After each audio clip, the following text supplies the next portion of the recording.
I just get a feeling there's more gold here.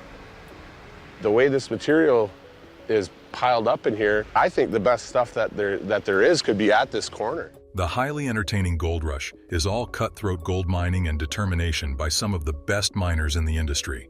The compelling series takes us to see how Rick Ness has struggled to bounce back and take hold of his business, but things are off to a rough start. However, with Buzz on the scene and working with Rick, things may take a turn for the better for both men. Buzz Legault is driving a rock truck with great skill, but it isn't at the side of his longtime boss, Fred. Instead, he is driving through an unknown road when suddenly something unexpected stops his truck's movement. He responds quickly to this malfunction and begins pulling over and exiting the vehicle to search for the reason behind his unwanted delay. As Buzz examines the rock truck, he first has the suspicion that something was wrong with the tires. As he walks around the truck, he mutters to himself in annoyance and explains how much he dreads to think something could be wrong with the rock truck's transmission. If the transmission is no longer working, the Ness crew can kiss any ideas of using the ancient rock truck for their work goodbye. It is humbling to see how even Buzz, with all his skill and knowledge of this equipment, is not arrogant or uncaring when faced with the need to fix what's wrong with this dozer. Buzz is fearless as he crouches under the rock truck and examines the undercarriage carefully for the reason of its error. His careful examinations soon pay off when he notices that a couple of joints holding the drive shaft in place has been shorn off. The hard terrain and dangerous Alaskan paths can sometimes damage the vehicles with the rough environment and impact jarring the delicate parts of the machine. This is a huge issue because if Buzz cannot fix this, he will be completely out of a job. Not to mention how Rick will lose out on a ton of money if he isn't able to get back to sluicing gold. When someone's livelihood depends on their tools, this kind of error can be devastating. This entire ordeal has been extremely frustrating for Buzz since he has just finished fixing this problem with this rock truck, and now he has to readdress the problem for a second time. This is the downside of working with out-of-date machines. It blew up pretty hard. You can see right here. I can put my hand inside the motor. And here's what's left of our piston. It exploded. They constantly require maintenance that is time-consuming and expensive. Of course, the bright side of this situation is that Buzz knows exactly what to do to fix it.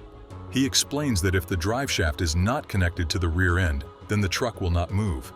His first challenge is to get his hands on the necessary parts and put everything back together. A time-consuming task when the team is under a lot of time constraints this gold mining season. Another issue with fixing this recurring problem is that it's a two-man job, meaning the necessity of pulling someone else away from their work. Of course, when one person in the chain is affected, so are the rest of the crew.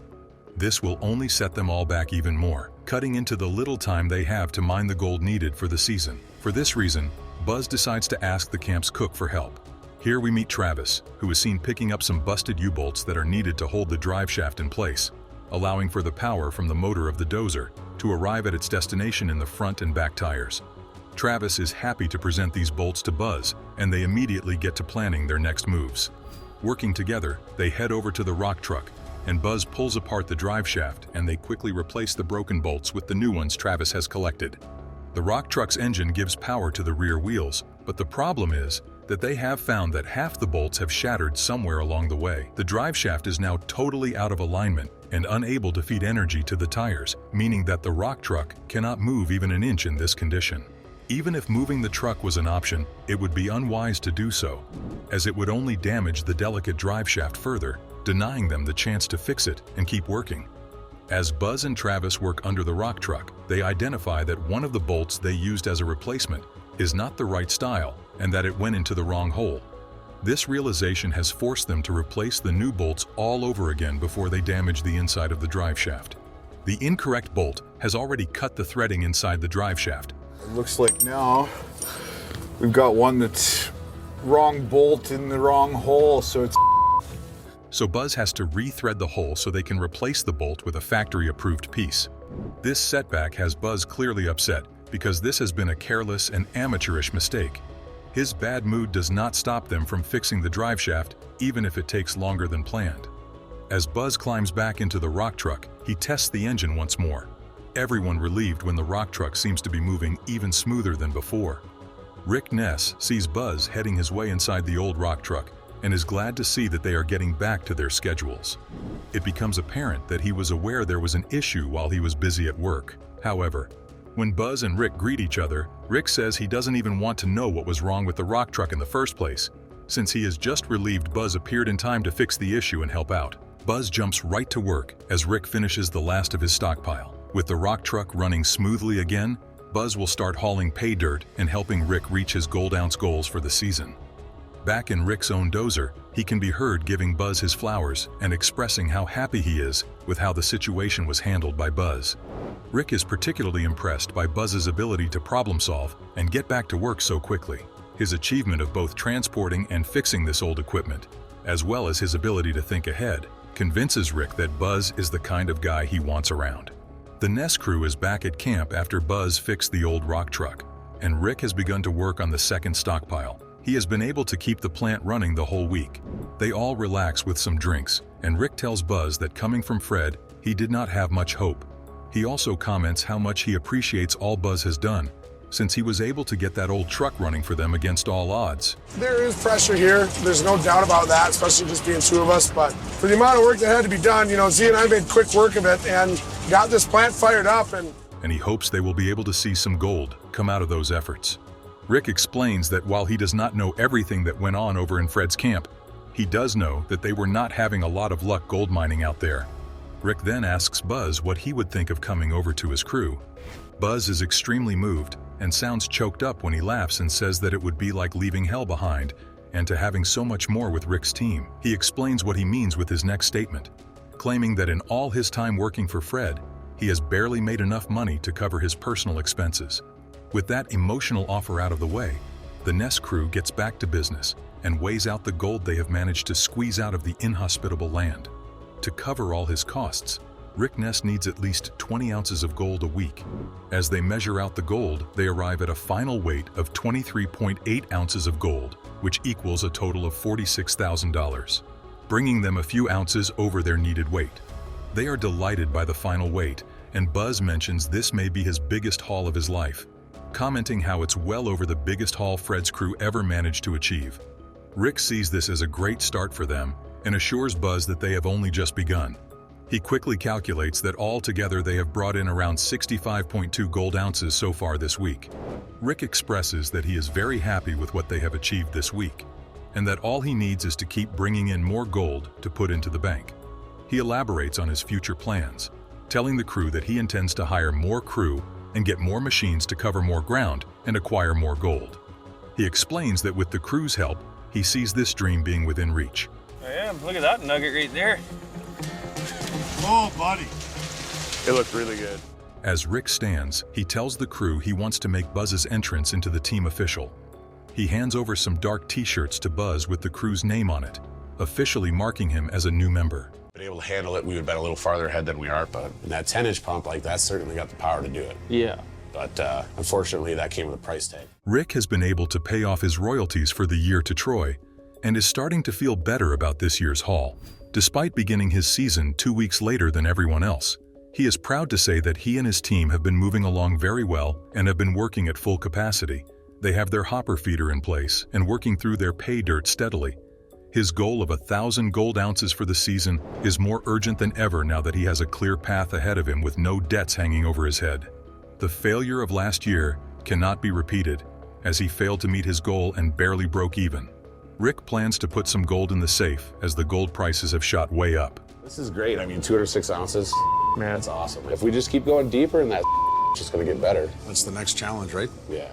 He needs to turn things around this year or find a new career after past failures. Rick commiserates with his other crew members, saying that the past year felt like they were moving dirt around for fun rather than mining for gold.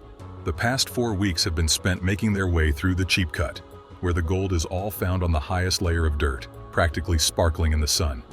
As they reflect on their mistakes and their work this season, they identify their biggest problem for this year. Their newest recruit, Mark, informs them that they are almost out of pay dirt from the cheap cut. This means that they have no pay to feed the wash plant, Rocky, and no gold to collect. Even the new guy knows that with only a day's worth of cheap cut pay left, they are going to have to look for new ground to sluice. An experienced gold miner, Rick knew that this was a problem that would come up sooner rather than later.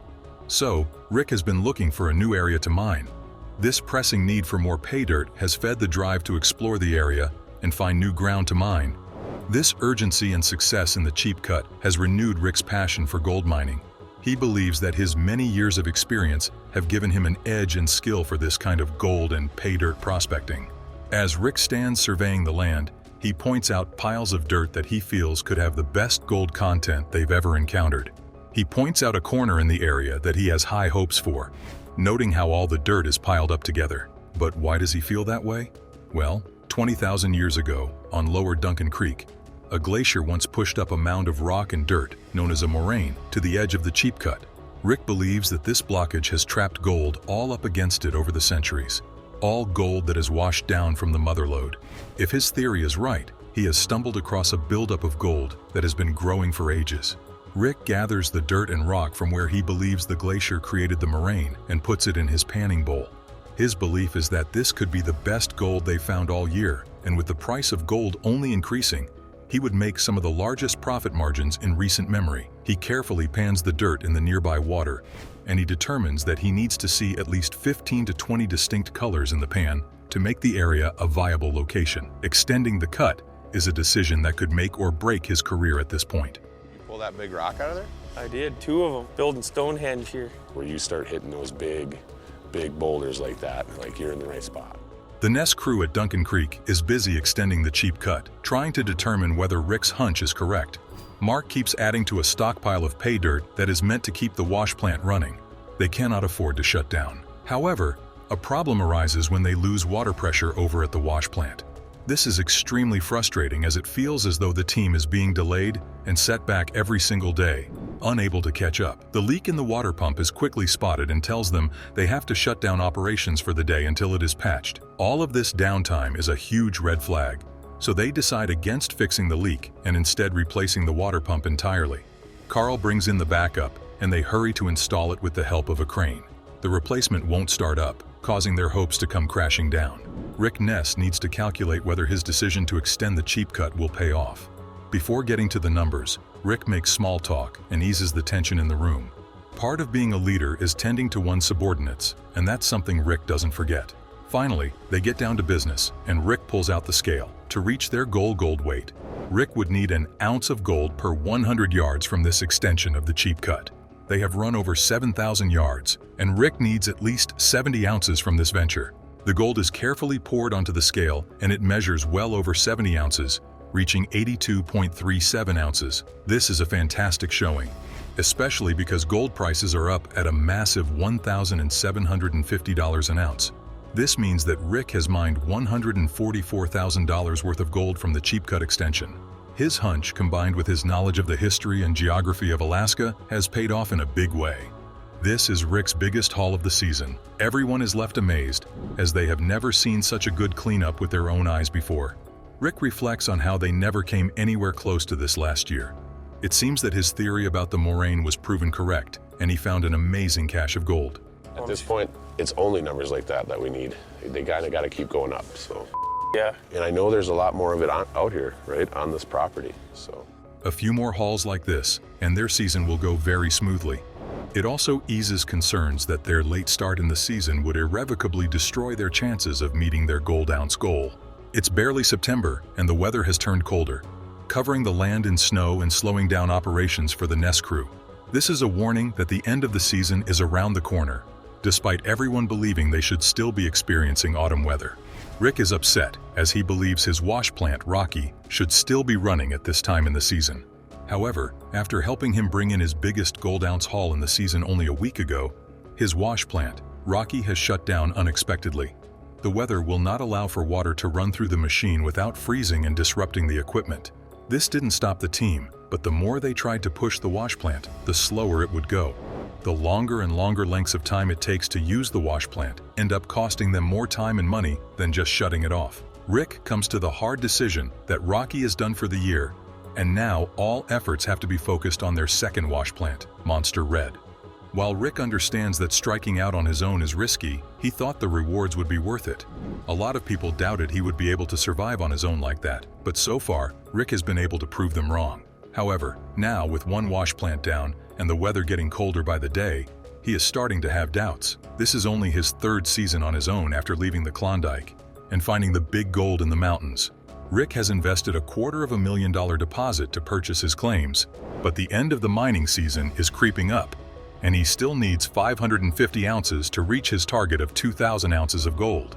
Over the walkie-talkies, Rick gets a message asking him to check out a situation the crew is having with water.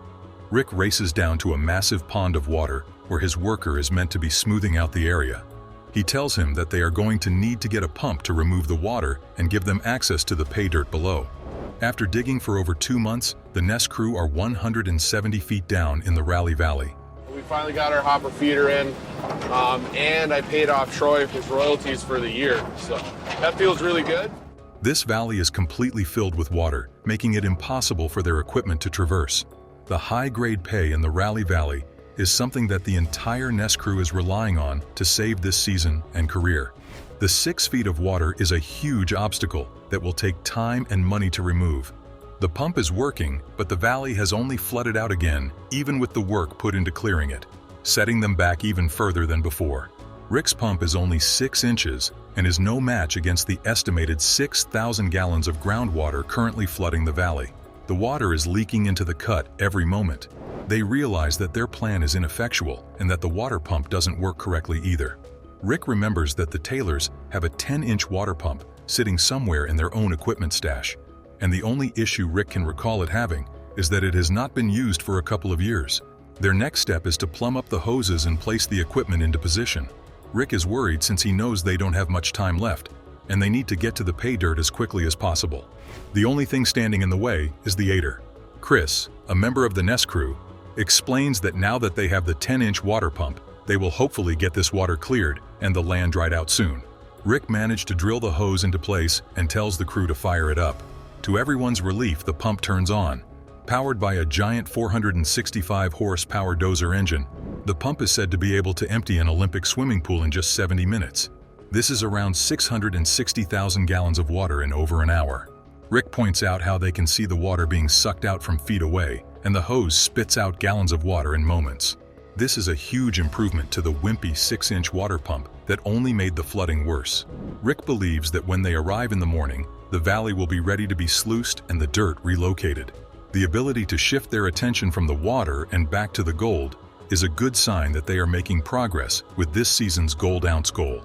Oh, I don't know why I'm so nervous. It's the first one of the year. You seem a little giddy. I am. Well, all right, I can't talk anymore. I gotta go. Let's make it rain, boys. Woo! The next day, Rick greets his crew in the break room, in higher spirits than before. They have lost 2 days fighting the flooding in the Raleigh Valley, all while trying to avoid letting the recent cold weather from freezing them out of the rest of the season. Shutting down operations would be disastrous at this time. It is crucial that the Raleigh Valley delivers them the gold they need. Rick is still reflecting on where things went wrong, and he regrets that the first water pump did not work, as it would have saved them a lot of time that was wasted in bringing in the second pump and having to install it. They are grateful to have found the second pump, but now Rick reveals that it came with a price tag. Rick spoke to Troy, and according to him, he did not mind lending the water pump as long as Rick was willing to purchase it outright. With no other choice left to him, Rick had to pay $40,000 for the 10-inch water pump. This sets them back even more, as they now have to calculate the amount of gold they need to pay back the expense of the second water pump. Nobody is too upset about this news, as they needed the pump desperately, and they would not have been able to find another in time to dry out the Raleigh Valley. Rick pulls out a water bottle filled with gold and says that he believes by the weight of it that they have made quite a bit of money, and that their hard work and purchase of the pump will pay out. Then he takes out another water bottle filled with gold that he says is worth $100,000. The scale is set up and they start pouring in the gold. To hit the 2,000 gold ounce weight goal for this season, they will need to mine a whopping 550 ounces of gold before they pack up for the year. The scale slowly fills up with gold, and the final weight comes out to 106.9 ounces of gold. Rick then adds the 106 plus 100 gold in the other bottle to a total of 206,000 gold ounces mined. When calculated, this would give the gold a total of $370,000 combined. After this count, Rick only needs 300 ounces of gold to reach his ultimate season goal. If the Ness crew is able to protect Monster Red and keep it running even in this foul weather, No secret, Rick spent a lot of time and money chasing after big nuggets last year on a hunch. I hope this isn't last year all over again. I don't need that. They may be able to save the season after all. This is a huge accomplishment, given that they were delayed for days. Rick is sure that if they just keep mining deeper into the Raleigh Valley, they will soon reach their goal with even more gold to spare. Thank you for watching. We hope you enjoyed Rick Ness's biggest gold hauls and his comeback into the gold mining industry. Let us know in the comments what your favorite part was. If you want to keep up to date with the latest Gold Rush content, make sure to like and subscribe. Don't forget to turn notifications on so you never miss an update.